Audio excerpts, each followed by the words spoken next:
What's up, guys? In today's video, we are watching the Syracuse Fire Department make quick work of an attic fire. Now, this video comes from Q's Recorder. Head on over to his channel. I'll put the link to the original video in the description below, but he has some awesome videos from fires in New York. But I really wanted to do this video specifically because the Syracuse Fire Department did such an awesome job putting water on this fire quickly. That's not something you see nearly enough in a lot of these videos and a lot of these fires when you watch fire departments, but they did an awesome job here, and I think people should take note as to how quickly they got water on the fire and the way they did some things.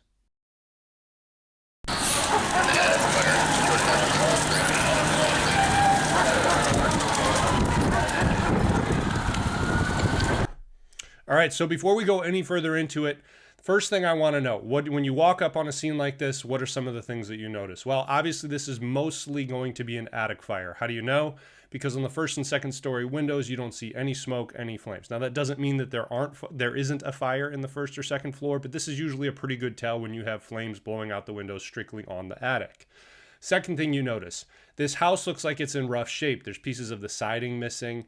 Looks like one of the windows on the first floor might be missing. I can't really see from here when you look at it. But my guess is the inside, it probably matches the outside. When you have a house like this, usually there's going to be a lot of junk in there. It's going to be tight corners, especially if this looks like this is also older construction. So it's going to be hard to move around in there. Space is going to be a little bit tighter. That's important to note because you'll see here shortly when they bring a hose line in there, they bring a dry line in there. And a lot of people get really upset about that. I'll talk about that more here in a little bit. But just note that a lot of the things in here are going to be older. This thing looks like it's pretty much a matchbox that's ready to go up. But it's also important to note that here on the Delta side, the side facing us that you can see mostly, there's not really a lot of exposures. On the other side, it looks like there's some exposures behind this house, but that might not be something you need to worry about, at least on this side of the house. You see some power lines up above, but they look like, again, they're pretty far away from the house. So it's not too big of a concern at this point. But all in all, when you show up on something like this, this is an older construction and you have an attic fire.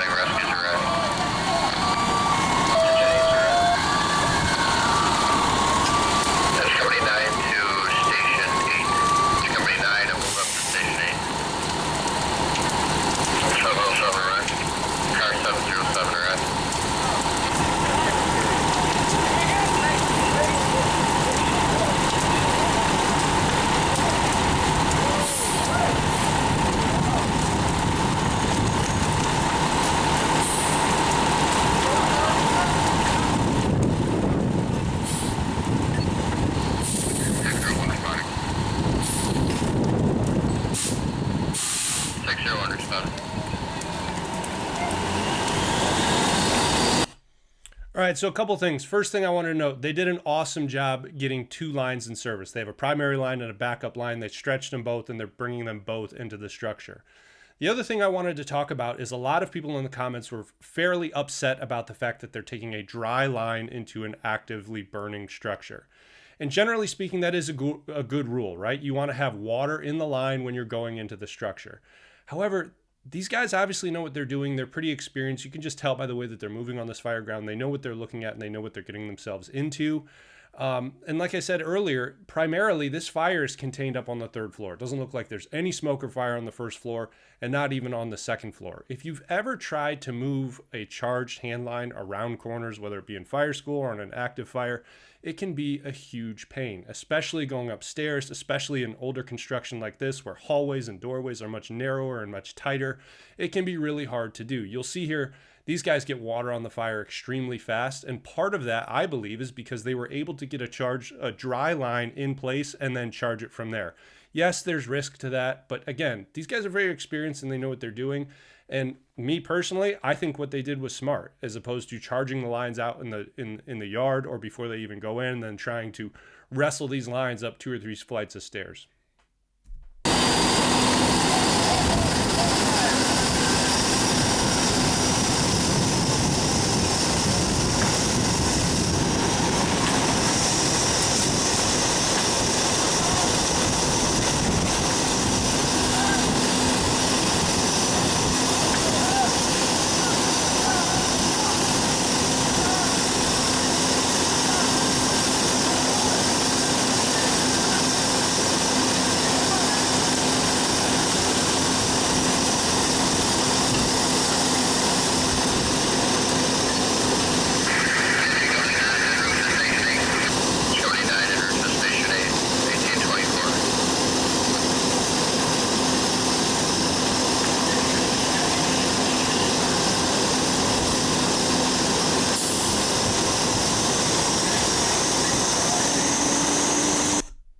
All right, so right here, we're at exactly the 2-minute mark on this video, and they've already got water on the fire. So within 2 minutes, obviously this guy showed up, whoever was recording this showed up a little bit later, but within maybe a minute of them walking into that structure with those lines, they had those lines charged and they have water on the fire. How do you know? You can tell most of the fire's out. There's not as much of the flames pouring out of the windows, but also the color of the smoke changed. It went from that dark, heavy smoke to this white smoke. They did an awesome job getting water on this fire quickly. That's something that is so underrated, and I think a lot of firefighters get involved into the science of fire, which is good. I'm not saying that that's a bad thing, but they forget the basics, and everything gets better when you put water on the fire. So that is almost always the primary concern on every fire. The next thing I wanted to say is you notice everybody on this fire ground is hustling.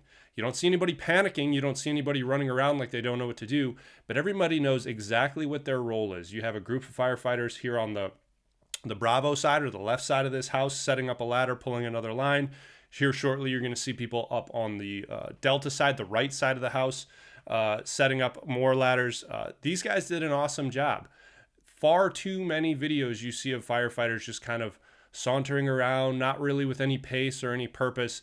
Everybody on this fire ground knows exactly what they're doing. So again, I really want to give credit to the Syracuse Fire Department for being great at their job, right? You don't see this nearly enough in many of the videos here on YouTube. Engine company water at Cartura.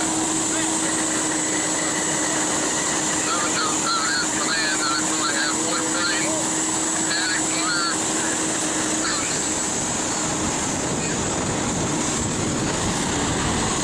Car 707, establishing command, 2.5-story wood frame, attic fire. First victim pushed out.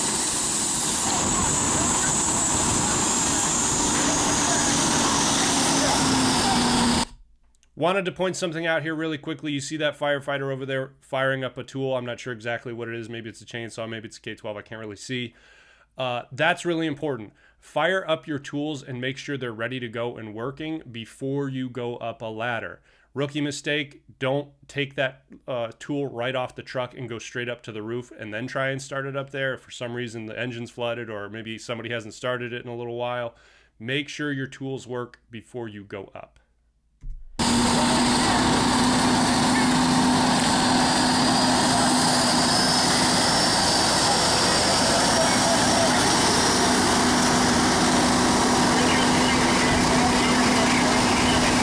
Thank you.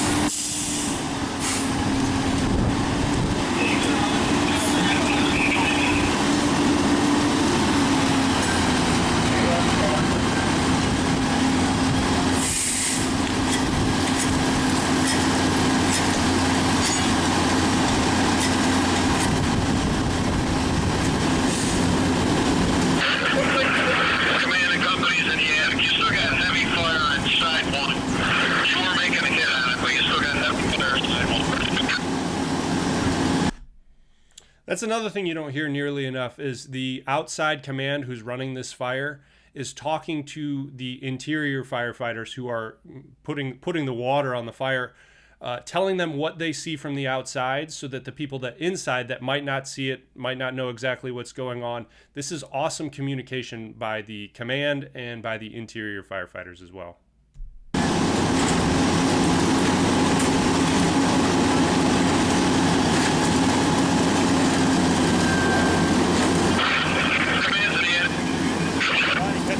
Yeah.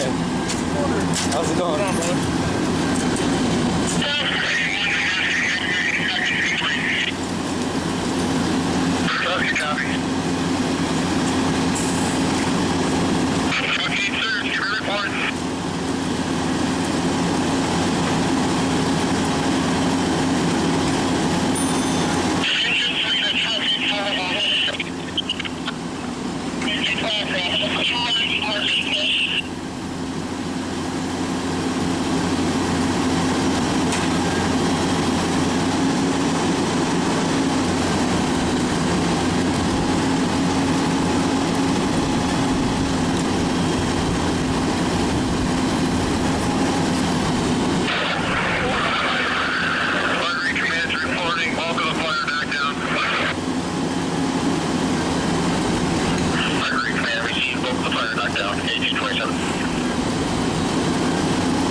So if you're new to the fire service or you don't know much about it and you're wondering what they're doing with these two ladders, this is a roof ladder. You can tell a roof ladder because there's two hooks on the very top. Those hooks are used to hook over the top of the peak of a roof.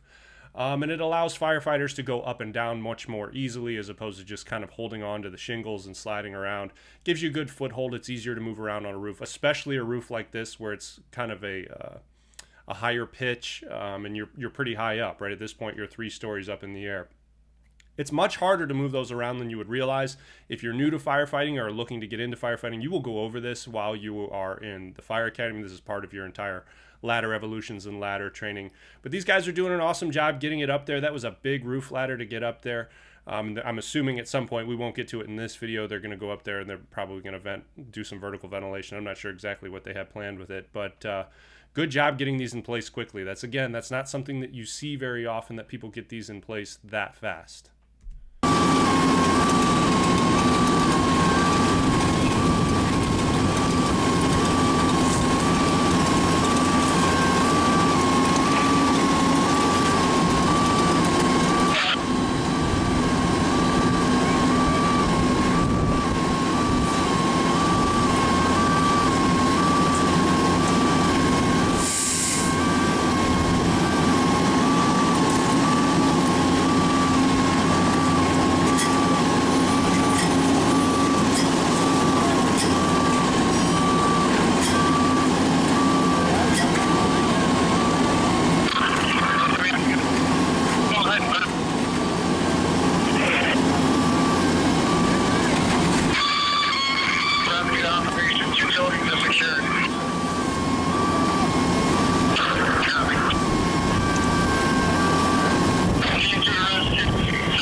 So that's pretty much it for the purposes of this video. Again, I don't want this channel to turn into one where I see fire scenes and I'm always knocking it. I really want to give credit where credit's due, and these guys did an awesome job showing what real teamwork on a fire ground looks like. Now, Syracuse, I'm assuming, is a very large department, so they have the luxury of having a lot of firefighters on scene quickly, which a lot of departments here in the United States, whether you're volunteer or maybe you're a small suburban department, don't really have that luxury.